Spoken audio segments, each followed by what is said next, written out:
සුබ සන්ධ්‍යාවක් සුපුරුදු පරිදි ඔබ එක්ක සිටින්නේ සංවාදය සජීවී දේශපාලන කතිකාවත සමගින්.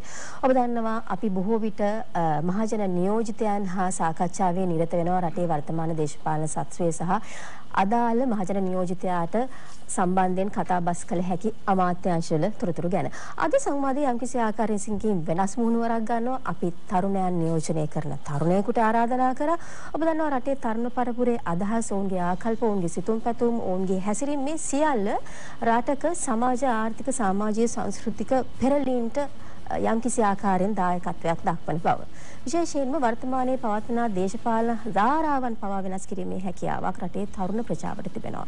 මේ එවන් තාරුණ්‍යයක් නියෝජනය කරන තවත් තරුණ සිවිල් පුරවැසියෙක්. ඔහු ජාතික තරුණ සේවා සභාවේ සභාපති අධ්‍යක්ෂ ජෙනරාල් නීතිඥ එනන්ද වැලියන්ගේ. අයිබෝන්. ඔබ වැඩසටහනට ගෞරවයෙන් පිළිගන්නවා. මම කලින් සඳහන් කරන පරිදි මේ වැඩසටහන බොහෝ වෙලාවට අපි මහජන නියෝජිතයන්ට පාර්ලිමේන්තුවට පත් වුණු කිසියම් වූ පාලන අධිකාරියට පත් වුණු මහජන නියෝජිතයන් හා සම්බන්ධ කරගෙන ගොඩනගනවා. නමුත් ඔබ යම් කිසි ආකාරයෙන් සිවිල් බලයක් සඳහන් කරන පරිදිම රැස් කරගත් පුද්ගලයෙක්. අපි ජනමාධ්‍යයන් හරහා බොහෝ විට දකිනවා විටක දේශපාලඥයින් එසේ නැත්නම් මාධ්‍යවේදීන් නළු නිළියන් කලාකරුවන් බොහෝ දෙනා. ඒ අතරතුරම ඔබගේ මූණත් ගොඩක් කලාවට මාධ්‍ය හරහා දකිනවා. දැන් මේ සියලුම ක්‍රියාකාරකම් වල අවසානයේ සක්‍රීය වශයෙන් දේශපාලනයට එළඹීමද? දැම්ම පුද්ගලික වෙන තීන්දුවක් තීරණයක් අරගෙන නැහැ. නමුත් මම හිතන්නේ මේ රටේ තියෙන මේ රික්තයත් එක්ක අපේ සමාජයත් අපේ වටපිටාවත් එක්ක බලද්දි මම හිතන්නේ බොහොමයක් දෙනා අද තරුණ උගත් පුද්ගලයන්ට දේශපාලනයට ආයුතුයි කියන අදහසක් තියෙනවා. ප්‍රධාන ඉල්ලීමක් තියෙනවා. ඒ නිසා මා ඉදිරියේදී බලාපොරොත්තු වෙනවා ඒ තියෙන තත්ත්වෙත් එක්ක ඒ පරිසරයත් එක්ක සලකලා බලලා යම් ආකාරයක තීන්දුවක් ගන්න. නමුත් දැන්ට මම ආයතනයේ ප්‍රධානී වශයෙන් කටයුතු කරන නිසා පුද්ගලිකව ඍජුව බරපතල දේශපාලනික වැඩවලට ක්‍රියාත්මක වෙන්නේ නැහැ. ඒ මොකද මම විශ්වාස කරන්නේ කුමන දේශපාලන පක්ෂයක් නියෝජනය කරත් අපි മന്ത്രി කෙනෙක් වුණත්, ඇමතිවරයෙක් වුණත්, අගමැති වුණත්, ජනාධිපති වුණත් අවසානයේ බලාපොරොත්තු රටට සේවයක් කිරීම. මේ රටේ හුස්ම ගන්න ජනතාව වෙනුවෙන් යම් දෙයක් කිරීම.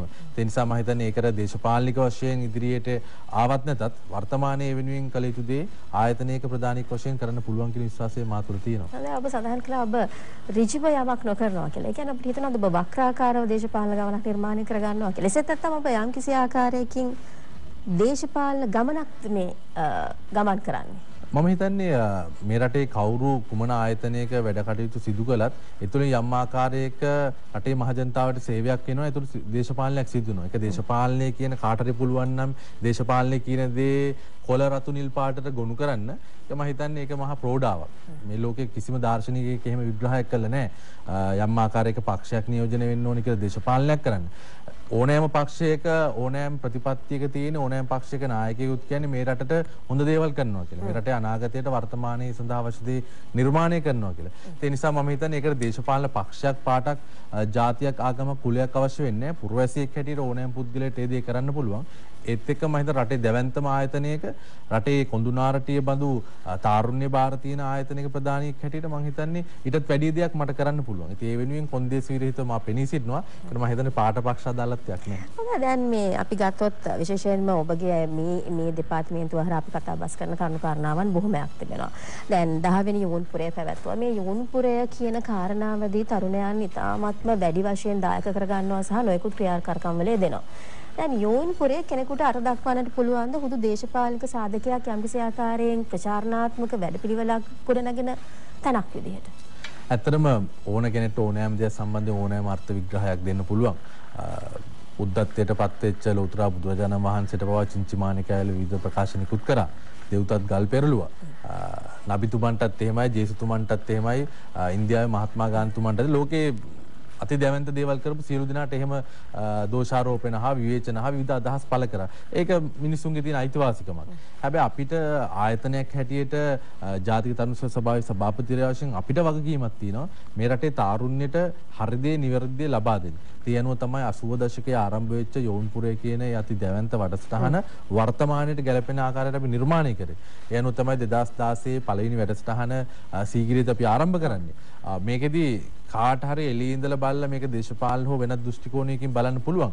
හැබැයි යෝන්පුරේ ආරම්භ වන දිනය දක්වා යෝන්පුරයට තරුණ තරුණයන් පැමිණෙන අවසන් මොහොත දක්වා ඔවුන්ගේ නම් ගම් මොනවාද?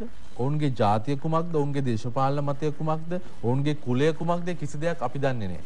ඔන්න ඒක රාශී කරගන්න කොයි වගේ පදනමකින්ද කොහොමද ඒ කාරණා ජාතික තනුස්ස සභාවට ප්‍රධානම අපේ සංවිධාන ශක්තිය තමයි සෑම ගමකම අපි යෞවන සමාජ නිර්මාණය කරනවා.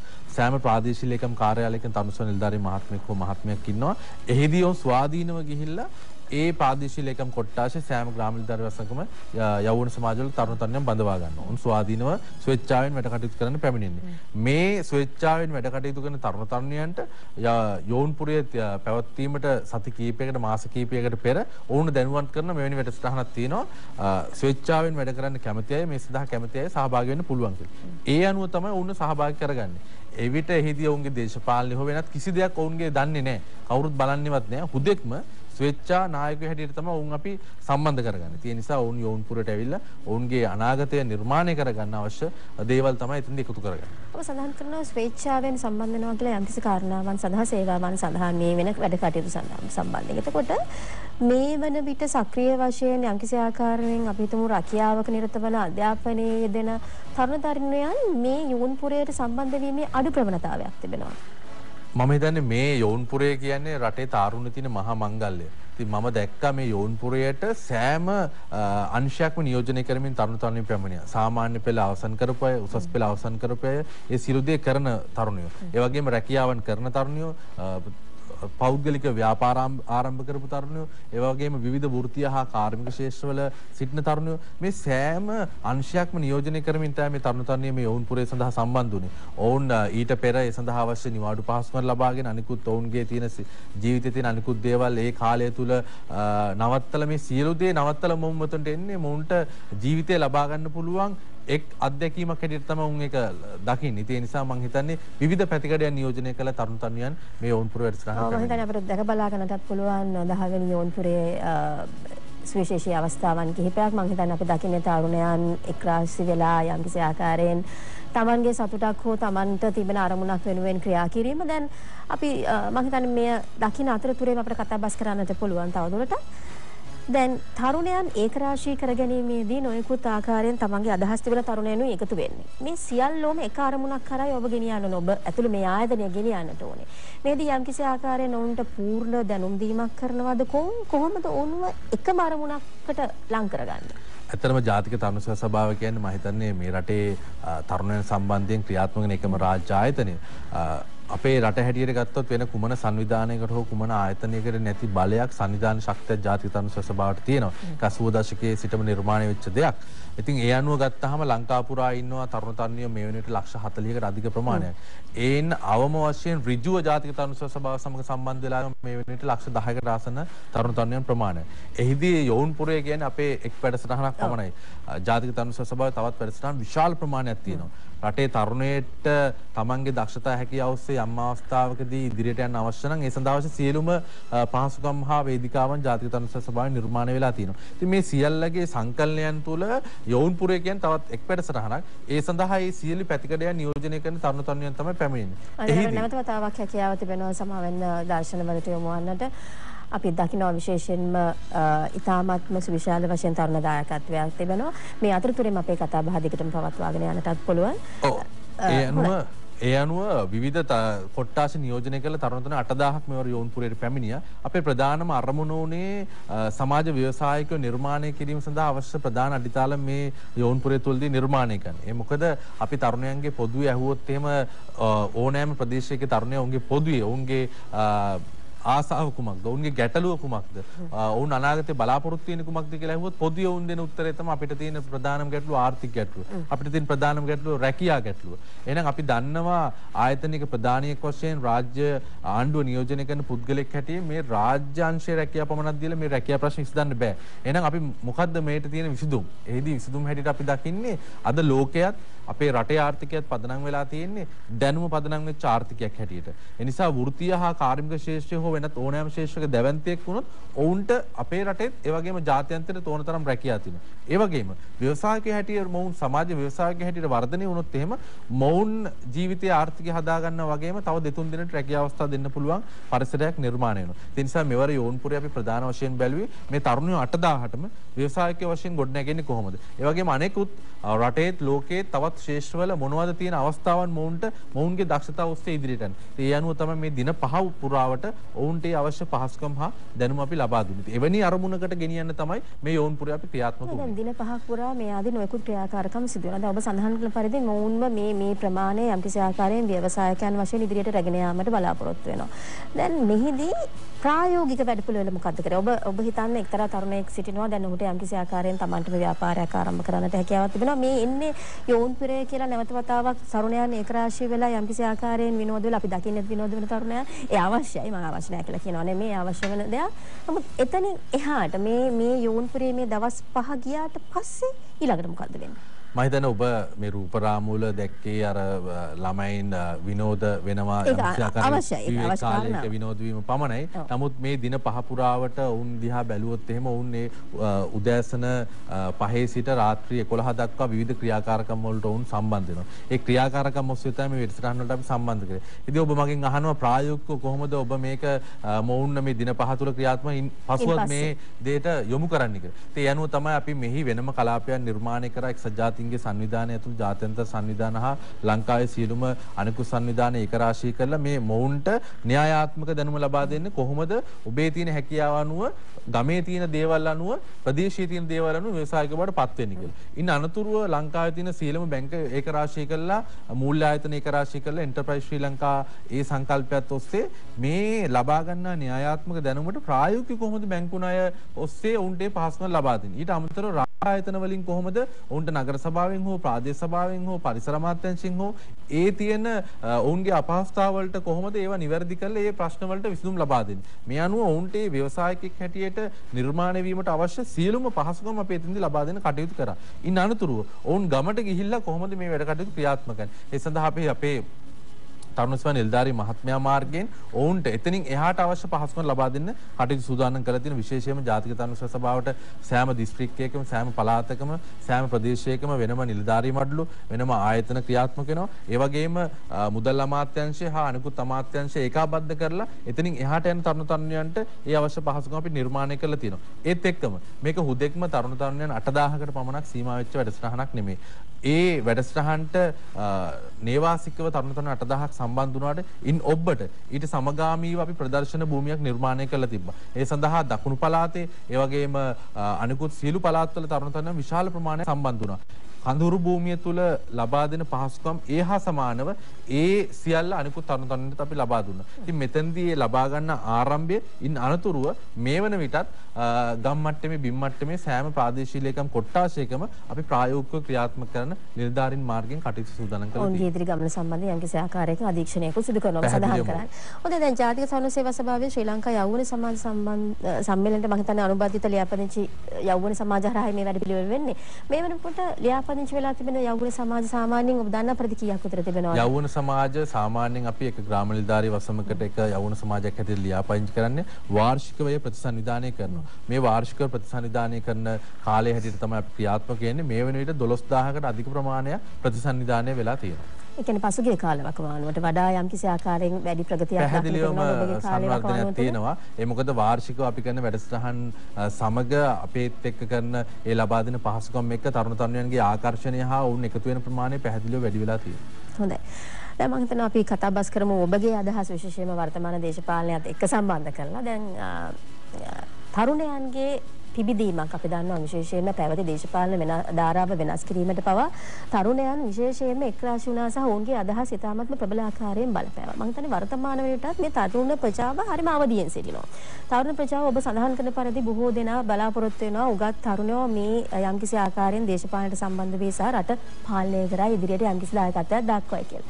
නමුත් මම පක්ෂ දේශපාලනය සම්බන්ධයෙන් නෙමෙයි කතා කරන්නේ. නමුත් ලෝකයේත් එක්ක සංසන්දනාත්මකව බලනකොට අපිට තේරෙනවා ලංකාවේ ජාතික මට්ටමේ දේශපාලඥයන් ඇත්තටම ගත්තොත් තරුණ නැහැ. ඇයි ඒ තරුණයන්ට ඉඩක් ලැබෙන්නේ නැත්තේ? මම හිතන්නේ අපේ රට නිදහස ලැබිලා දැන් වසර මදකරු ඔබ සමාවෙන් ඉල්ලනවා වේලාව බලා සිටිනට. හොඳයි වෙලාව ඉම්සා සිටින අනතුරුව අපි විරාමයකටත් යමු වුණා සංවාදය තුළින්. අද අප සමගින් කතා බස් කරන්නේ ජාතික තරුණ සේවා සභාවේ සභාපති අධ්‍යක්ෂ ජෙනරාල් නීතිඥ එරන්ද වැලියන්ගේ. හොඳයි. මේ අපි විරාමයෙන් ප්‍රථම කතා බස් කරමින් සිටියේ.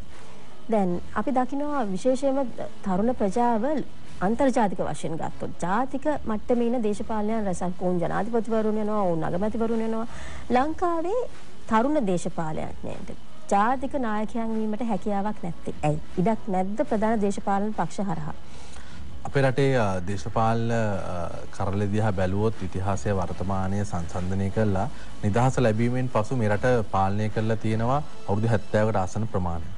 මේ අවුරුදු 70 දිහාම බැලුවොත් එහෙනම් ප්‍රධාන පක්ෂ දෙක තමයි මේ රට පාලනය කරලා තියෙන්නේ. එතකොට මේ ප්‍රධාන පක්ෂ දෙකේ නායකයා තරුණයෙක්ද වැඩිහිටියෙක්ද කියන දේ අදාළ නැහැ. මේ ප්‍රධාන පක්ෂයේ කවුද නියෝජනය කරන්න ජනාධිපතිවරණයට ඒ අනුව තමයි මේ රටේ නායකයා තෝරගෙන තියෙන්නේ. ඒ නිසා මම හිතන්නේ පැහැදිලිව මා විශ්වාස කරනවා ලෝකයේ මේ වෙනට ප්‍රවණතාවයක් ඇවිල්ලා දෙන බොහොමයක් රටවල තරුණ නායකයන්ට අවස්ථාව ලබා දෙන විශේෂයෙන් අපි දැක්කා ප්‍රංශයේ එවැනි වෙනසක් සිදු වෙලා තියෙනවා. හැබැයි අපේ ආසියාව දිහා බලද්දී ඉන්දියාවේ ඉන්නේ තාමත් වැඩිහිටි නායකයෙක්.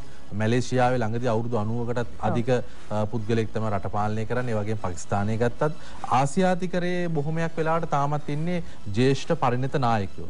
මම හිතන්නේ ඉතින් අපේ ශ්‍රී ලංකාවේ හැටියට ගත්තොත් එහෙම රටේ මුල් පුටුවට යම් ආකාරයක පරිණත බවක් එක්ක ජ්‍යෙෂ්ඨ පුද්ගලයෙක් සිටිය යුතුයි කියලා මාත් විශ්වාස කරනවා. ඒ මොකද තාමත් අපේ රටේ තියෙන දියුණු වෙනුවෙන් පවතින රටක් හැටියට. ඒ නිසා මේ සඳහා නායකත්වය ලබා දී. හැබැයි ඒත් එක්ක මෙතනින් පල්ලෙහාට ඔහු තරුණ නායකයෝ පැහැදිලිවම පැමිණිය යුතුයි. ඒ සඳහා අවස්ථාව ලබා දී යුතුයි. හැබැයි අවාසනාවකට අපේ රටේ ප්‍රශ්නේ තියෙන්නේ ඒ සඳහා තාම අපේ රටේ ජනතාව සූදානම් වෙලා නැහැ කියන තැන තමයි මං ඉන්නේ.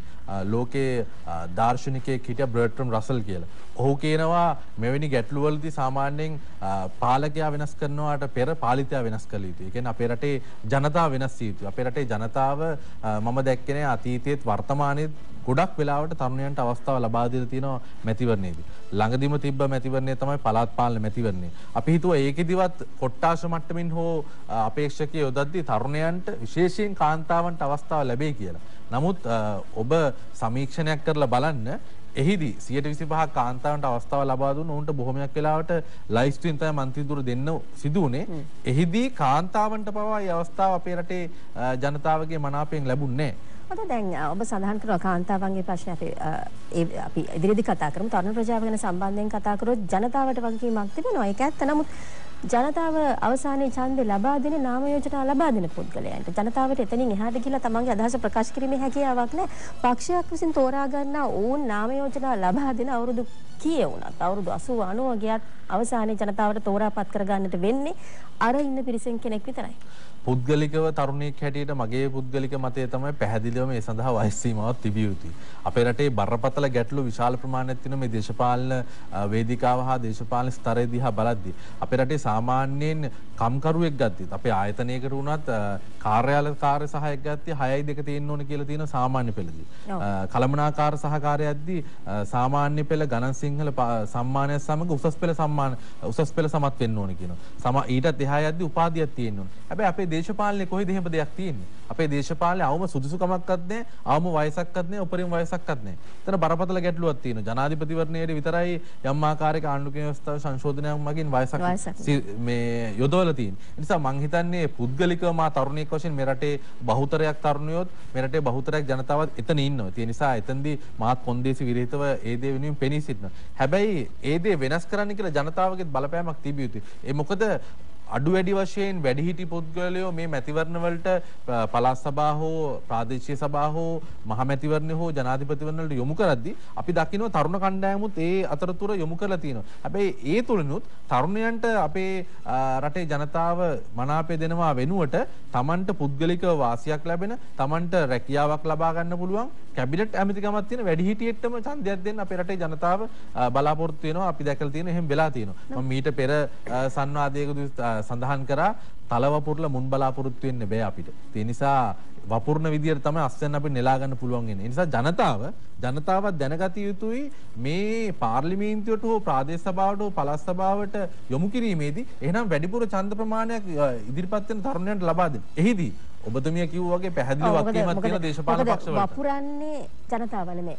තමන්ගේ කුඹුරේ මොනවද වපුරන්නේ තමන්ගේ ඉඩමේ මොනවද වපුරන්නේ කියන හැකියාව ජනතාවට තීරණය කරන්න බෑ. විශේෂයෙන්ම පක්ෂ දේශපාලන නායකයන් විසිනුයි තීරණය කරන්නට ඕනේ සහ අවස්ථාවක් ලබා දී යුතුයි විශේෂයෙන්ම දෙවැනි පෙළ නායකයන් ගොඩනැගීමට. එතෙන්දී මම හිතන්නේ ඔබතුමිය කියපු දෙයට යම්මාකාරයක එකඟවීමක් වෙන්න පුළුවන්. හැබැයි 100% මට එකඟ වෙන්න බෑ. එහෙම බැලුවොත් එහෙම ප්‍රධාන දේශපාලන පක්ෂ වලින් බැහැරව ස්වාධීනව ඕනෑම තරම් තරුණයෝ ප්‍රමාණයක් ඉදිරිපත් වෙනවා අපි දැකලා තියෙන මැතිවරණ වලදී. හැබැයි කිසිදු තරුණයෙක්ට හෝ තරුණියට මනාප ලැබෙන්නේ අපේ රටේ ජනතාව තුලින්. ඒ නිසා මම හිතන්නේ මේ ජනතාව මේ හිතන පතන විදිය වෙනස් වෙන්න ඕන. අපේ රටේ ජනතාව බොහොමයක් වෙලාට අපි සමාජ වෙබ් අඩවි බැලුවාම, පුවත්පත් බැලුවාම, විශේෂයෙන් මාධ්‍ය බැලුවාමත් අපේ රටේ පාර්ලිමේන්තුවේ ඉන්න බොහොමයක් දෙනාට බැනවදිනවා. හැබැයි මහමැතිවරණයකට ගියාම සමහරක් වෙලාට අපි දැක්ක සමහර දිස්ත්‍රික්කවල මිනිමෙරුම් චෝදනා තියෙන පුද්ගලයෝ අධිකරණයෙන් උසාවියෙන් සිරගත කරලා තියෙනවා.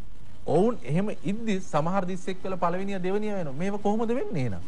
ඔවුන්ට පුද්ගලයන්ට නාම යෝජනා ලබා දෙන්නේ. එහෙම නාම යෝජනා 10 දිනක් කිල්ලුවා කියන්නකෝ. එක්කෙනෙක්ට නාම යෝජනා දුන්නාම එයාට විතර ඡන්ද දෙන්න. ඒතර අවශ්‍යතාවයක් තියෙද්දි එයාව සම්පූර්ණයෙන්ම බැහැර කළ අනිත් පුද්ගලයන්ට ඡන්ද දෙන්න පුළුවන්. ජනතාවට විරෝධයක් දක්වන්න පුළුවන් එයාට ඡන්ද දෙන්න. ඔබගේ මතය බැහැර කරන්නේ ජනතාවට යම්කිසි ආකාරයේ තිබෙනවා විශේෂයෙන්ම ඔවුන් දැනුමක් තිබෙනවා. ලංකාවේ ජනතාවට දේශපාලනය සම්බන්ධයෙන් මම හිතන්නේ මේ වෙන විට අන් කවරදාටත් වඩා ලොකු දැනුමක් තිබෙනවා. ඔවුන් හරිම සක්‍රියයි. ඔවුන් තොරතුරු හොයාගෙන යනවා. නමුත් අවසානයේදී ඔබ සඳහන් කරපු පරිදිම මේ ලංකාවේ අපි පුරුදු වෙලා ඉන්න තට්ටුමාරු දේශපාලන ක්‍රමයකට මෙහිදී අපි කොතෙක් කතා කරත් අවසානයේ ගිහලා තමන්ගේ ඡන්දය දාලා ඉන්නේ අර ඔළුවේ ඉන්න පරම්පරාවන් තිස්සේ ආපු කෙනාට වෙන්නට පුළුවන්. නමුත් ඔබ සඳහන් කරන පරිදි මම කතා කරන්නේ පක්ෂයක් ගැන නෙමෙයි, එක පක්ෂයක් ගැන නෙමෙයි. මෙවැනි බරපතල චෝදනාවන් තිබෙන පුද්ගලයන්ට ඇයි පක්ෂ නායකත්වයේ විසින් නාම යෝජනා ලබා දෙන්නේ? ඔබතුමිය කියන විදිහට නාම යෝජනා ලබා දීම පැහැදිලිවම වැරදි. ඒ පිළිබඳ කිසි තර්කයක් නැහැ. හැබැයි යම් පුද්ගලයෙක් වැරද්දක් කරනවා නම් රටේ මහ ජනතාව හිටියට අපේ වගකීම තමයි ඒක අනුමත කිරීම නෙමෙයි ඒක ප්‍රතික්ෂේප කිරීම. අනිවාර්යයෙන්. මම කියන්නේ අපේ යම් ආකාරයක විවිධ පක්ෂවල නායකයෝ වැරදි කරද්දී මේ රටේ ජනතාව හුරේ කියන්නත්, ඒ වෙනුවෙන් බෝධි පූජා තියන්නත්, ඒ වෙනුවෙන් කරදරයක් නැතුව සමහර ස්වාමීන් වහන්සේලා පිණ්ඩපාත යන්න සැරසෙද්දී රටේ නායකයෝ හිතනවා කිසි ගැටලුවක් නැහැ තමන්ට ඕන දෙයක් කරන්න පුළුවන් කියලා. මම හිතන්නේ ඒකයි මම කියන්නේ පාලකයා වෙනස් වීමට පෙර අපි පාලිතයා වෙනස් කළ යුතුයි. අපේ රටේ මහ ජනතාව හැමදාම සමාජ වෙබ් අඩවි වලටයි පුවත්පත් වලටයි තොරතුරු ලබා දෙනවාට වැඩිය ඒ වෙනුවෙන් නැගී සිටිනවාට වැඩිය තමන්ගේ මනාපය තමන්ගේ කතරේ භාවිතා කරද්දී මීට වැඩිය බුද්ධිමත් විය යුතුයි. බුද්ධිමත් වුණොත් පැහැදිලිවම අර නායකයන්ට වෙනස් වෙන්න වෙනවා. හොඳයි, කතරේ භාවිතා කිරීමේදී මනාපය භාවිතා කිරීමේදී බුද්ධිමත් වීම අනිවාර්ය කාරණාවක්. නමුත් මේ බුද්ධිමත් වීමම ප්‍රමාණවත්ද ජනතාවට තමන් අපේක්ෂා කරන යහපත් දේශයක් ලබා ගැනීමට? දැන් අපි බැලුවොත් එහෙම පසුගිය පැවති දේශපාලන ධාරාව වෙනස් වෙලා යම්කිසි ආකාරයෙන් දේශපාලනයේ යම්කිසි වෙනසක් සිදු වුණා, යහපාලන ආණ්ඩුවක්පත් වුණා, ජාතික ආණ්ඩුවක් බිහි වුණා. ඔබට හිතනවාද අපි ඔබගේ මේ තිබෙන සිවිල් බලය මේ සියලුම දේ අත්හැරලා දැම්මොත් ඔබ සාමාන්‍ය පුද්ගලයෙක් කියලා ගත්තොත් ඔබට හිතනවාද එදා ජනතාව බලාපොරොත්තු වුණ ඕන් යම්කිසි ආකාරයෙන් මනාප දැම්මේ යම්කිසි වෙනසක් වෙනුවේ ඒ වෙනසට සාධාරණයක් වුණා කියලා? මෙහෙමයි. ඒක මට 100% එඟ වෙන්න බෑ වෙනසට සාධාරණයක් සිදු වුණා කියලා. හැබැයි ඒකෙදි සිදුවෙච්ච බොහොමයක් දේවල් තියෙන ඉතාමත් හොඳ දේවල්. ඒකේ ප්‍රධානම ප්‍රතිඵලය තමයි අද අපේ රටේ ඕනෑම කෙනෙක් විශේෂයෙන්ම රටේ නායකයෝ පවා විවේචනය කරන්න පුළුවන් නිදහස ලැබිලා තියෙනවා. විශේෂයෙන් මාධ්‍ය නිදහස. ඒ වගේම අධිකරණ ස්වාධීනත්වය ලැබිලා තියෙනවා. ඒ අධිකරණ ස්වාධීනත්වයට හොඳම උදාහරණය තමයි දින 51 දී ලැබුණු යම් ආකාරයක අධිකරණ ලැබුණු නඩු තීන්දුව. ඒ වගේම තමයි මේ රටේ ඒ තිබ්බ බරපතල ගැටලු වලට යම් විසඳුම් ලබා දීලා තියෙනවා. හොඳම උදාහරණය තමයි ආයතනයක් වැඩියට ජාතික තරුණ සභාව නිදහස ලැබිලා තියෙනවා. ජාතික තරුණ සභාව වගේ රටේ රාජ්‍ය ආයතන තියෙන මේ රටේ තරුණයන්ට හා ජනතාවට පොදුවේ වැඩ කටයුතු කරන්න. ඒක දේශපාලනීකරණය කරන්න බෑ.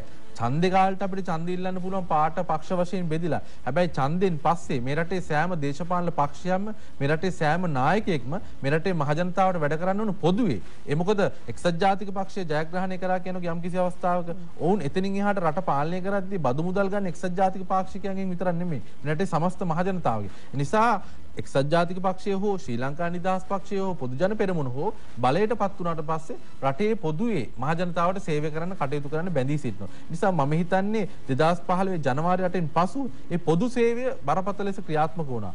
ඒ ප්‍රජාතන්ත්‍රවාදී ඒ නිදහස බරපතල ලෙස ක්‍රියාත්මක වුණා. හැබැයි එතෙන්දී යම් අඩුපාඩු තියෙනවා. අපි දැක්කා අපි හිතුවා දින 5න් 10න් 15න් 20න් අපි කිව්ව ආකාරයට ඒ හොරු අල්ලලා හිරේ දාලා ඒ නීතිය ක්‍රියාත්මක වෙයි කියලා. හැබැයි අපේ රටේ තියෙන නීති පද්ධතිය, අපේ රටේ තියෙන අධිකරණ පද්ධතියත් එක්ක ඒ වලට යම් කාලයක් ගත වෙනවා. ඒ වගේම මේ සියලු දේ ක්‍රියාත්මක කරන්න වෙන්නේ මේ රාජ්‍ය යන්ත්‍රණයත් එක්ක.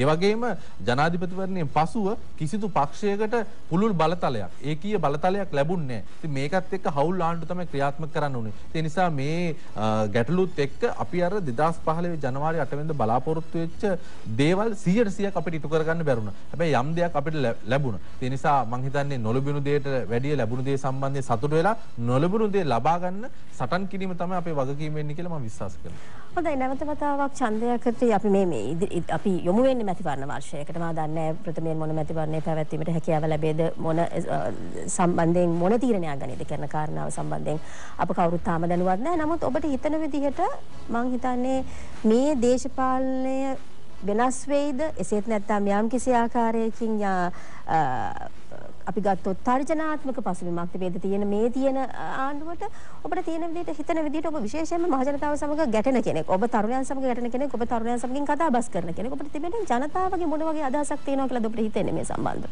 මම හිතන්නේ ජනතාව හැමදාම ඒකාධිපති පාලනයකට බයයි.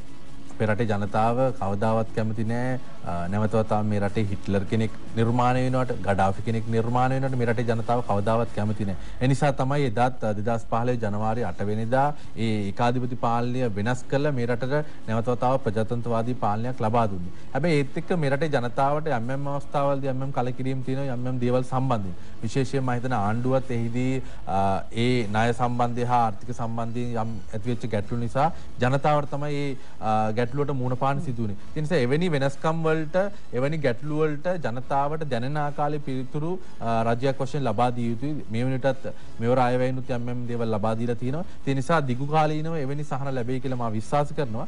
හැබැයි මම පුද්ගලිකව තරුණයෙක් වශයෙන් විශ්වාස කරන දෙයක් තමයි මේ රටට රටක් වශයෙන් ඉදිරියට යන්න අපි දේශපාලනික වශයෙන් දෘෂ්ටි කෝණයෙන් නොබලා මේ සියලු දෙනා එක තැනකට ඇවිල්ලා රටට ජාතික ප්‍රතිපත්තියක් නිර්මාණය කර යුතුයි. සියලු දේ. ඔබ සඳහන් කරන්නේ ජාතික ප්‍රතිපත්තිය කියන ජාතික දැන් අපි ජාතික ආණ්ඩුවක අත්දැකීමක් නෙලබුවේ.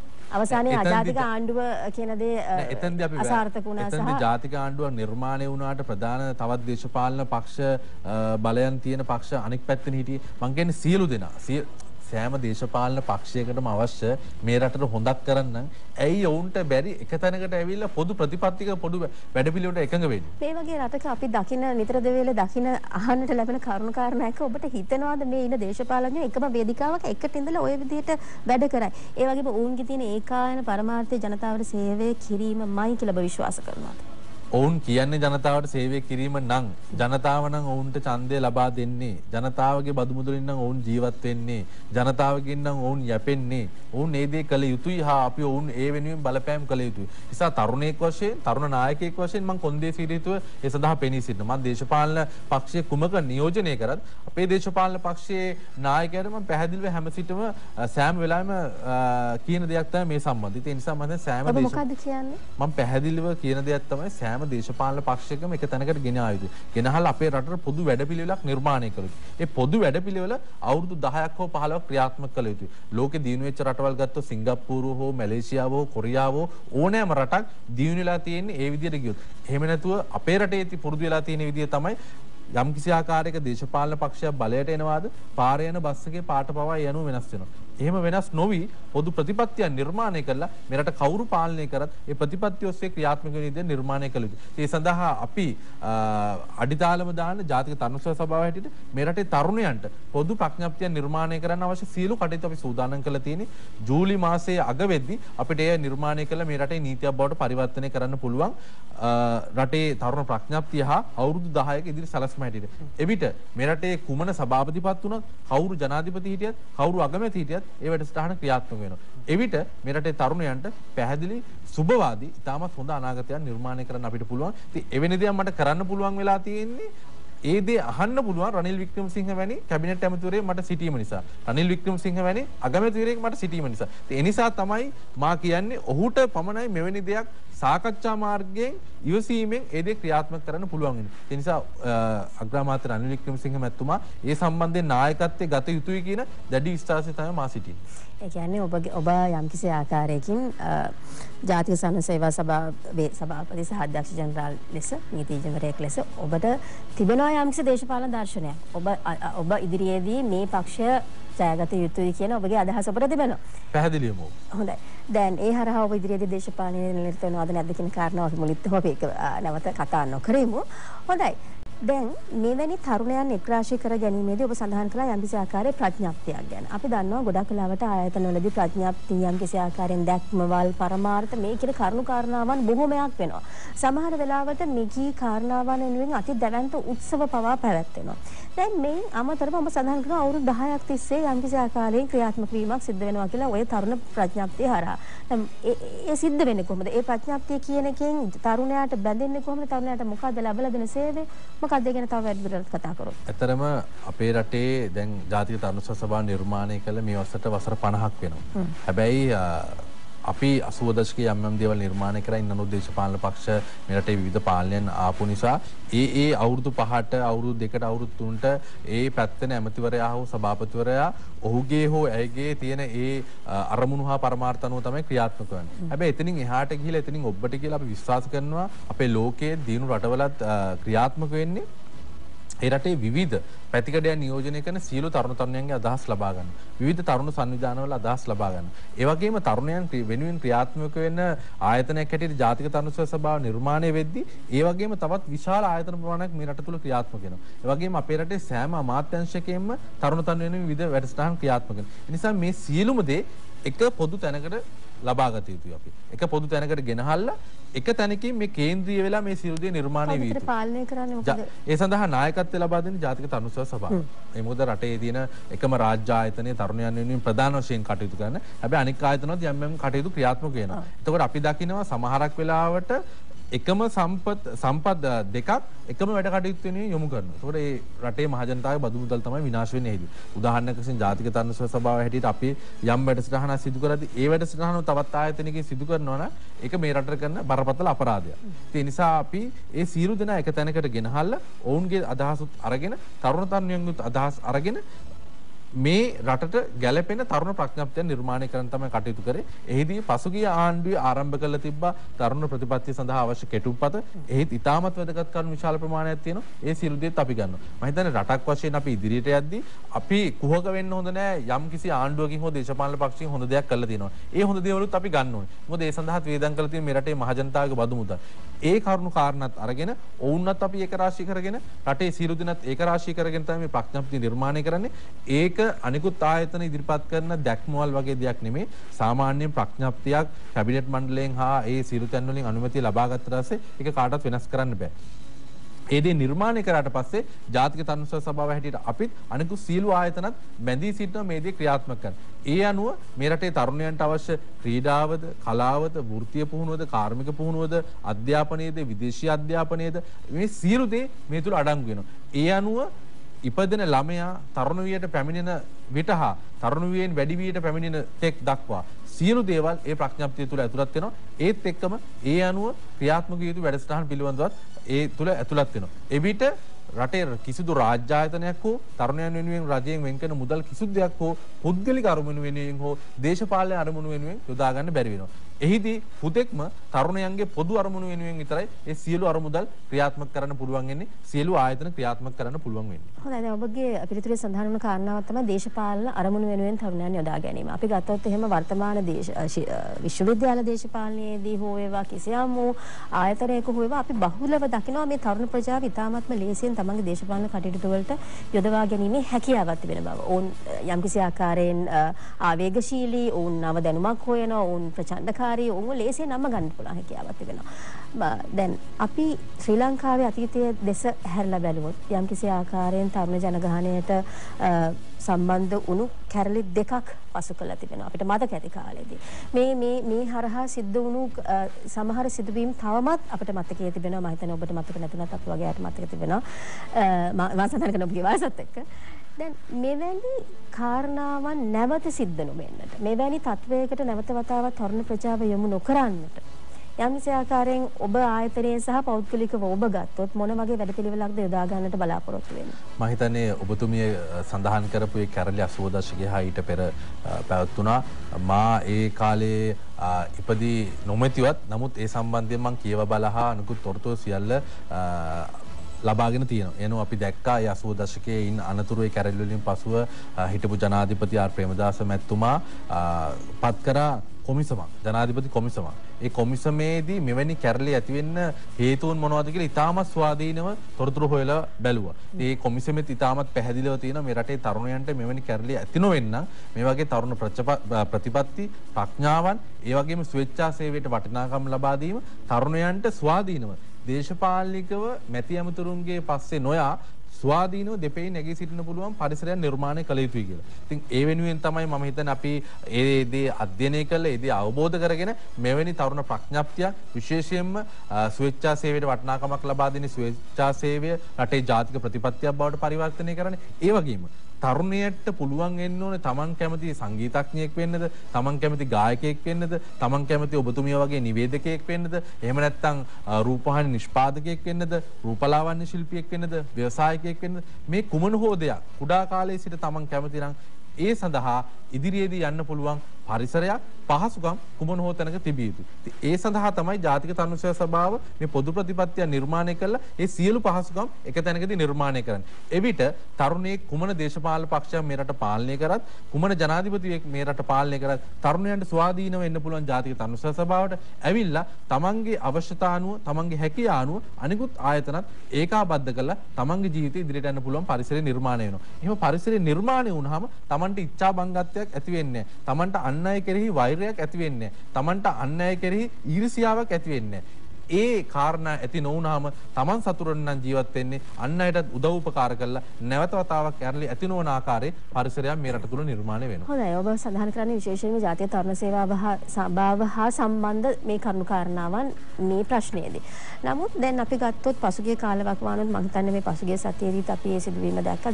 මේ විශේෂයෙන්ම විශ්වවිද්‍යාල ප්‍රජාව යම් යම් ආකාරයෙන් උන්ට තිබෙන දේශපාලන අරමුණු ගැන මම කතා කරන්නේ නැහැ. නමුත් උන් යම් කිසි ආකාරයේ යම් කිසි ඉල්ලීම් සිදු කරනවා. උන්ට ඒ ඉල්ලීම්, ඒ මර්ධනයන්, ඒ සියලු දේ මර්ධනය කිරීමනේ කොහොමද? එය යම් කිසි ආකාරයෙන් සාධාරණීකරන්නට පුළුවන්. මම හිතන්නේ ඔබ මට මතකයක් ඇති, ඔබ ජනමාධ්‍ය හරහා දකින්න ඇති විශ්වවිද්‍යාල ශිෂ්‍යයන්ට යම් කිසි ආකාරයෙන් ඉතාමත්ම ප්‍රබල ප්‍රහාරයන් එල්ල වුණා. මේ ආදී කරුණු කාරණාවන් එක ගන්නකොට ඔබ හිතනවාද මම කතා කරන්නේ ජාතික තරුණ සේවා සභාවේ වැඩ කටයුතු සම්බන්ධයෙන් නෙමෙයි, රටේ සාමාන්‍ය නීතිය සහ මේ ආණ්ඩුව මේ සියලුම දෙනා තරුණයා කියන සාධකය පැහැදිලිව වටහාගෙන ඉන්නවා කියලා. මම හිතන්නේ රටේ තරුණය ගත්තොත් අද වනවිට ලක්ෂ 40කට වැඩි ප්‍රමාණයක් ඉන්නවා. ඒකේ විශ්වවිද්‍යාලය සඳහා සාමාන්‍ය වාර්ෂිකය 20000 25000 අතර ප්‍රමාණයක් සම්බන්ධ වෙනවා. ඒ අනුව මේ වනවිට ගත්තොත් විශ්වවිද්‍යාලවල ඉන්න තරුණයෝ ලක්ෂයක පමණ ප්‍රමාණයක්. එහිදී යම් ආකාරයක 5000 10000 අතර ප්‍රමාණයක පෙරටුගාමී සංවිධානය කියන අටවාගත් සංවිධානයක් විසින් තරුණයන්ව ඔවුන්ගේ සංවිධානයත් එක්ක සම්බන්ධ කරගෙන තියෙනවා. එවිට ඔවුන්ගේ යම් ආකාරයක පොඩි ගැටලුවක් තිබ්බත් ඒක විශාල කරලා ඔවුන්ගේ දේශපාලනික පැවැත්ම වෙනුවෙන් ඔවුන්ව මහපාරට ගේනවා. ඒක තමයි තරුණ කමේ තියෙන එඩිතර කමත්, ඔවුන් අර ප්‍රශ්න වලට නොබියව මුහුණ දීමත්, ඔවුන් දඩබ්බර වීමත්, ඔවුන් ඕනෑම දෙයකට ඉදිරිපත් වීමත් කියන හේතු සාධක ඒකරාශී කරලා මොවුන්ව මහපාරට ගේනවා. ඉතින් ඒ අනුව තමයි රජයත් එක්ක යම් යම් ගැට තියෙන්නේ. හැබැයි මම කිසිම අවස්ථාවක අනුමත කරන්නේ පොලිසිය හෝ වෙනත් රාජ්‍යාංශයේ යම්කිසි පුද්ගලයෙක් තරුණයෙක්ට හෝ විශ්වවිද්‍යාල තරුණයෙක්ට හෝ ප්‍රහාර එල්ල කිරීම සම්බන්ධ. ඒ කිසිසේත්ම මම එකඟ වෙන දෙයක් නෙමෙයි. හැබැයි විශ්වවිද්‍යාලවල ඉන්න තරුණයොත් ඔය දේශපාලනික අරමුණු වෙනින් ක්‍රියාත්මක කරන දේශපාලන නායකයොත් මීට වැඩිය බුද්ධිමත් වෙන්න ඕන. ඔවුන් මා විශ්වාස කරන දෙයක් තමයි අද වන විට අපේ රටේ තරුණයන්ගේ විශ්වවිද්‍යාල තරුණයන්ගේ තියෙන ප්‍රධානම ගැටලුව කුමක්ද? ඔවුන් විශ්වවිද්‍යාලෙන් පස්සේ කොහෙද ඉන්නේ? නැවත වතාවක් ඉන්නෝ ලිප්ටන් වටරවුමිනේ. ඇයි ඔවුන් ලිප්ටන් වටරවුමේ ඉන්නේ? ඔවුන්ගේ උපාධිය අවසන් වුණාට පස්සේ ඔවුන්ට ගැළපෙන රැකියාවක් නැහැ කියලා. ඔවුන් නිදහස් අධ්‍යාපනයත් ලබනවා. විශ්වවිද්‍යාලයේත් නොමිලේ අධ්‍යාපනය ලබනවා. මහපොළ ආධාරත් ලබනවා. ඉන්න අනතුරුවත් ඔවුන් රාජ්‍යාංශයෙන් ඉල්ලනවා රැකියා අවස්ථා. මම හිතන්නේ ඒ ක්‍රමය අපි වෙනස් කළ යුතුයි. ඒ නිසා වුන් විශ්වවිද්‍යාලයේ අවුරුදු 4ක් අධ්‍යාපනය ලබද්දී ඔය ඒ සඳහා යම් ආකාරයකට නායකත්වය ලබා දෙන පෙරටුගාමී හෝ වෙනත් කුමන පක්ෂයක හෝ අභිප්‍රාය විය යුත්තේ මොවුන්ට රැකියාව වෙළඳපොළට ගැලපෙන ආකාරයට මේ අවුරුදු 4 තුල නිසි අධ්‍යාපනයක් ලබා දෙන්න හා එහිදී යම් කිසි පහසුකම් අවශ්‍ය නම් ඒ වෙනුවෙන් සටන් කරන්න. ඔබ දැකලා තියෙනවද? රැකියාව වෙළඳපොළට ගැලපෙන ආකාරයකින් රැකියාවන් ලබා දීමේ සුසු අධ්‍යාපන රාමුවක් සැකසීමට ඔවුන්ට හැකියාවක් නැහැ.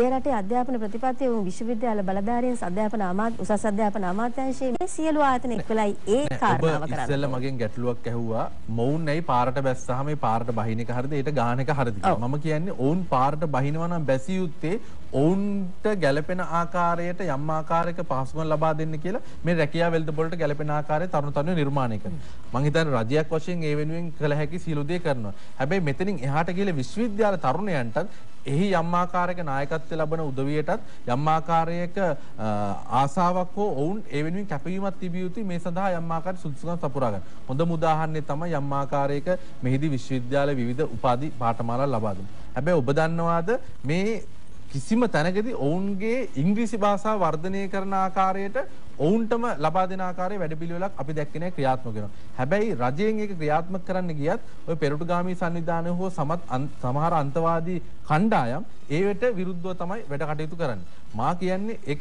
එසේ නොවිය යුතුයි.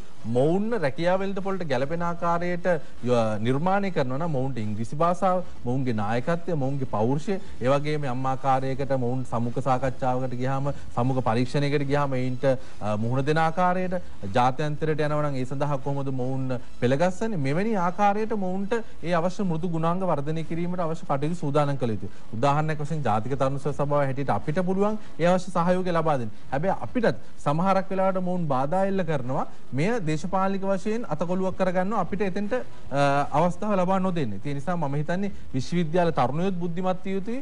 ඒ වෙනුවෙන් සමහරක් වෙලාවට අන්තවාදී ලෙස ක්‍රියාත්මක වෙන ඒ සංවිධානත් බුද්ධිමත් විය යුතුයි. මේක දේශපාලන අතකොළුවක් බවට පරිවර්තනය නොකර මේ තරුණයන්ගේ මේ විශ්වවිද්‍යාල ජීවිතේ ජීවත් වෙන තරුණයන්ගේ අනාගතය වෙනුවෙන් මේ සෑම දෙයක්ම ක්‍රියාත්මක කරන්න. හොඳයි අපි නැවත වතාවක් සංවාදය තුලින් විරාමයකට යමු වෙනවා.